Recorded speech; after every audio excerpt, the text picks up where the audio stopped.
bien salut à toutes et à tous, les gens, c'est Moketo pour parler de tout mais surtout on se retrouve pour une nouvelle critique. On va parler aujourd'hui de My Dress Up Darling, la saison 2, qui m'a terriblement surprise dans le bon sens du terme.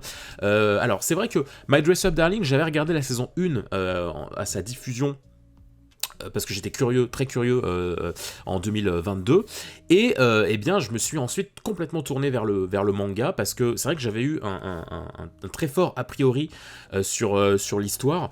J'avais feuilleté le tome 1 quand il était sorti chez nous, et alors faut savoir que chez nous, j'ai pas la réponse, je sais pas pourquoi, si des gens ont la réponse, mais chez nous en France, le manga s'appelle Sexy Cosplay Doll.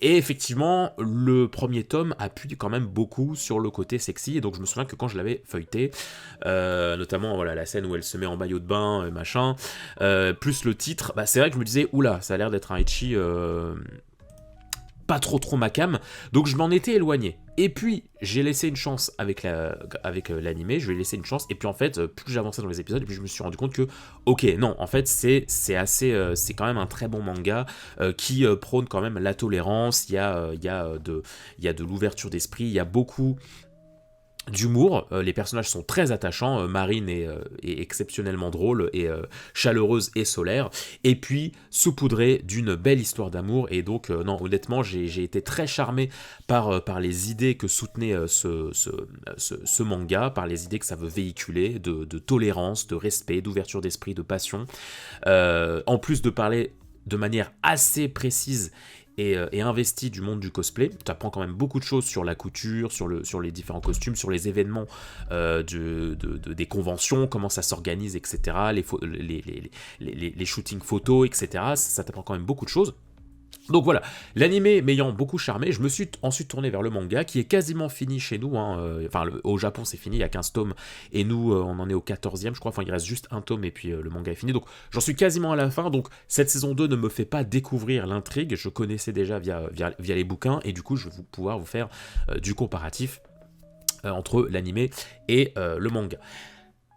Déjà, ce qu'on peut dire sur cette saison 2, c'est que, alors, ça reprend la suite de la première saison, voilà, l'intrigue, je la refais si jamais vous n'êtes pas forcément à jour. Donc on est toujours sur l'histoire de Gojo Wakana et Kitagawa Marine, qui sont donc deux lycéens. Gojo rêve de fabriquer des poupées traditionnelles japonaises, tandis que Marine adore se cosplayer en ses personnages favoris, et donc un jour ils vont se rapprocher parce qu'elle va découvrir qu'il fait de la couture, elle fait des cosplays, elle en achète un peu d'étouffés, ou en tout cas elle est pas très bonne en couture, donc elle va se lier d'amitié dans un premier temps à Gojo en lui disant voilà, est-ce que tu peux m'aider pour faire mes cosplays parce que t'es trop fort en couture, et Gojo va accepter sa demande parce qu'il est assez charmé et assez touché par le fait que Marine lui parle de ça sans qu'il se sente jugé.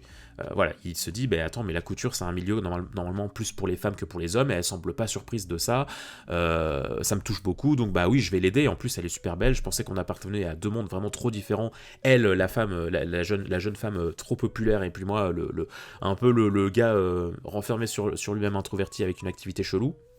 Et au final, elle accepte qu'on coexiste, qu'on cohabite ensemble, donc bah oui, je vais l'aider. Et donc au fur et à mesure qu'il va lui fabriquer des cosplays, eh bien, les deux vont tomber éperdument amoureux l'un pour l'autre, mais sans se l'avouer, parce que voilà, le lycée, tout n'est pas très à l'aise avec les sentiments, t'as peur du rejet, etc., etc. Et donc cette saison 2, c'est la continuité.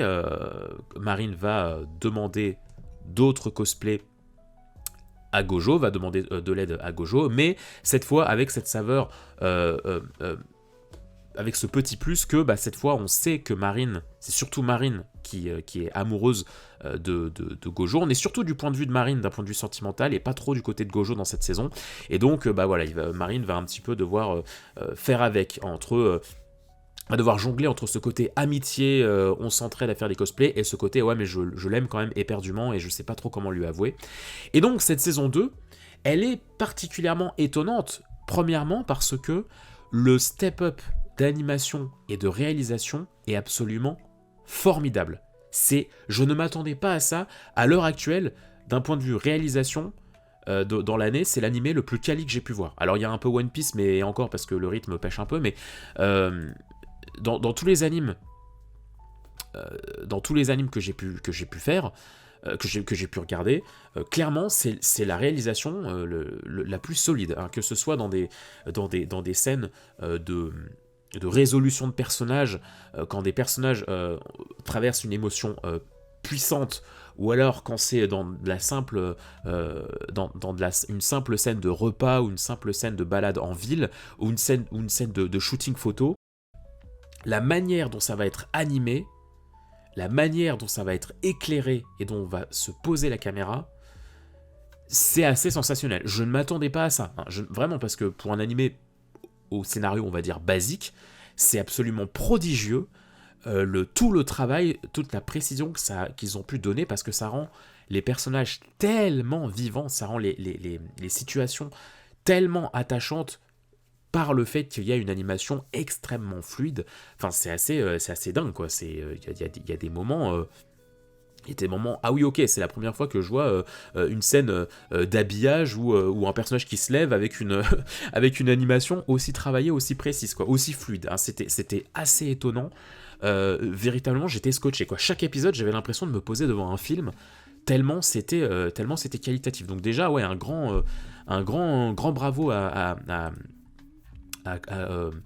c'est Cloverworks, je crois, le studio d'animation. Je me souviens plus. Enfin, en tout cas, ouais, ce qui est génial, c'est que vraiment, ils sont pas changés de studio d'animation. Je crois que c'est le même que la première saison, et pourtant, le step-up est fou. Déjà que la première saison, elle était vraiment pas dégueulasse, hein, mais il y avait quand même certaines scènes qui étaient assez cool. Là, c'est quasiment toutes les scènes qui sont minutieusement travaillées. C'est vraiment, vraiment, vraiment génial. C'est vraiment génial ce qu'ils ont réussi à faire. Et deuxième chose qui rend la saison très intéressante, c'est que autant dans la première saison, on était très centré sur Marine et Gojo, vraiment sur ce tandem-là, autant dans la deuxième saison, on arrive à un point de l'histoire que j'avais beaucoup aimé en lecture de manga, parce qu'on s'ouvre à beaucoup d'autres personnages. Notamment, on va travailler l'intégration de Gojo dans sa classe de lycéens. Voilà, ses potes de lycée à lui ou à Marine. Les personnages vont vraiment avoir une vraie place, en fait, une vraie forme de soutien, ce qui travaille le personnage de Gojo, parce que ça lui donne du cachet et de l'intégration, parce que c'est un personnage très introverti, qui est très stressé par beaucoup de choses, par le regard des autres, et du coup, cette saison va nous introduire différentes dynamiques, où il va essayer de s'ouvrir petit à petit aux autres personnages, grâce à l'engouement de Marine, grâce aux approches de Marine, etc. C'est très touchant, en fait, de le voir se faire des a priori. Il va se dire, bah non, mais si je dis ça, je vais me faire juger, etc. Et puis en fait, il se rend compte que non, en fait, les gars, ils sont complètement admiratifs de ce que tu fais. Et c'est vraiment l'inverse de ce que tu pensais. Et c'est vraiment des leçons humaines qui peuvent clairement se faire... qui peuvent vraiment s'appliquer dans la vraie vie, en fait. C'est que des fois, tu te fais des fausses idées sur le regard des autres. Il y a notamment un personnage qui parle beaucoup de ça, le personnage d'Akira, que j'ai beaucoup aimé dans cette saison. La manière dont elle est introduite et doublée, notamment, et animée, c'est très très bien. Et c'est un personnage qui parle de ça, sur le fait que c'est une adulte, et elle se tourne... c'est une jeune adulte, et elle se tourne... vers des activités qui touchent à l'enfance, en fait, via des choses qu'elle a pu voir quand elle était petite, et elle a constamment peur du regard des autres, parce que, et c'est là aussi où c'est très touchant, c'est que des fois, il suffit d'une seule critique, d'une seule parole, pour que ta vision sur le monde soit actée. C'est-à-dire que une fois, une personne t'a fait une remarque, t'as jugé sur tu collectionnes des cartes Pokémon et c'est pour les bébés, et puis ça y est, en fait, tu penses que tout le monde va te juger, va trouver ça petit, va trouver ça ridicule, et en fait, une fois que tu t'intéresses, que tu rencontres les bonnes personnes et que tu t'intéresses à cette activité plus en profondeur, tu te rends compte que bah non, en fait, t'es loin d'être seul. Il y a plein de gens qui partagent cette passion et qui ne te jugeront jamais.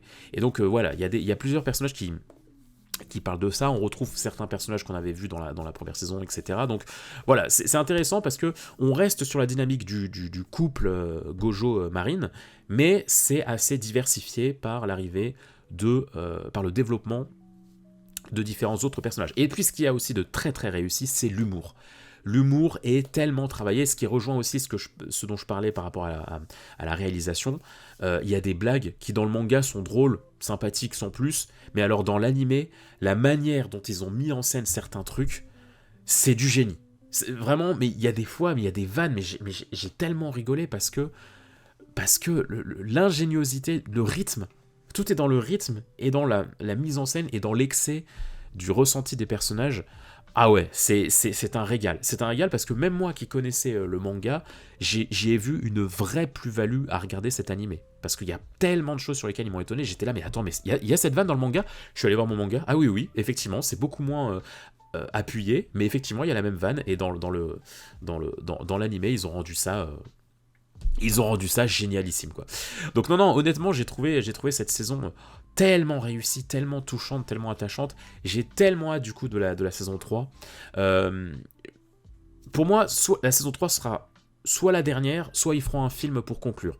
Parce qu'il y a cette mode vraiment en ce moment de conclure, de continuer les arcs des mangas avec des films canons. Donc voilà, il reste quand même très peu de tomes. On est, je crois, aux alentours du tome 9 ou 10 à la fin de la saison 2.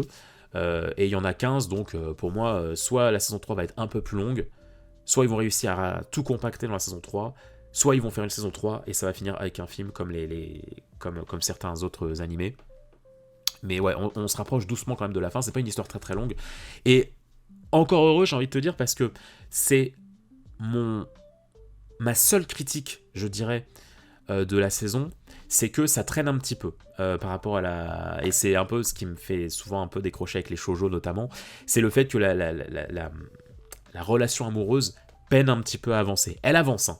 Elle avance quand même, notamment via des dynamiques, et puis c'est très touchant le fait que bah voilà, ce soit des lycéens, donc ils sont très maladroits, ils se font très vite des films, ils ont très vite peur du jugement, du regard, etc. Donc il y a certaines situations qui les font avancer sur certains points, mais la finalité, on est quand même un petit peu au même point que la première saison, qu'à la fin de la première saison.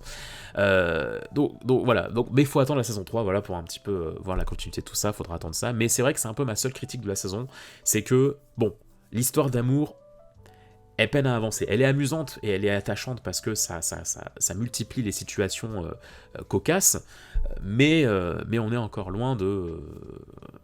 Allez, quoi, tu vois. Bon, enfin voilà, c'est un peu tout ce que j'avais à vous dire sur My Dress Up Darling saison 2. Encore une fois, une terrible, grande surprise. Une surprise, mais vraiment. En plus, j'avais très peu vu de trailer. J'étais choqué, quoi. Parce qu'autant, tu vois, Jujutsu Kaisen, bon, bah, j'ai vu le trailer de la saison 3, j'ai vu que, ok, la production va être assez conséquente. Là, My Dress Up Darling, je m'attendais pas du tout à une réalisation aussi solide. C'est remarquable. Encore une fois, un grand bravo au studio d'animation et à toutes les idées qu'ils ont proposées.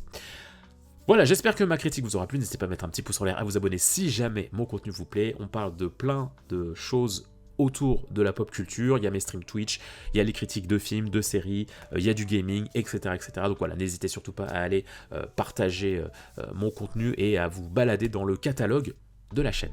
Prenez soin de vous les gens et de vos proches, c'est important. Ciao, ciao.